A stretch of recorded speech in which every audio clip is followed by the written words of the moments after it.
In the early years when Gaddafi came to power, he was mostly involved in the Middle East. Over the course of years, his attention changed towards Africa. Gaddafi uses the African continent to raise his international PR campaign, and he has built up a sophisticated network with other African countries.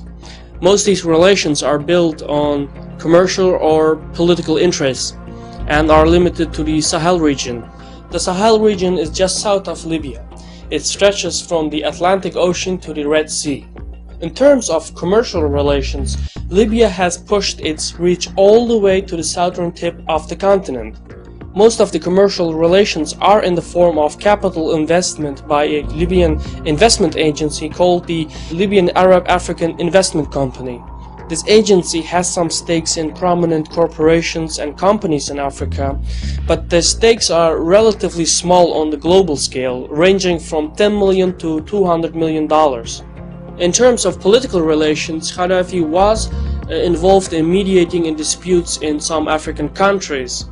For example, Libya has been involved as a mediator in Mali to resolve the conflict between the government and rebels in the north.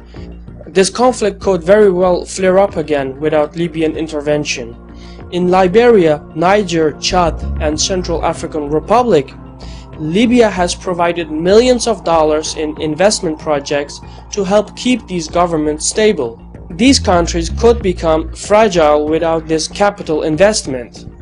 Then there is the African Union peacekeeping missions. Libya supplies 15% of the African Union membership dues, and it also pays the dues of many smaller and poorer African nations. So without this financial support, the African Union peacekeeping missions in Sudan, Ethiopia, Somalia could be severely weakened. Once this happens, it could very well destabilize these countries.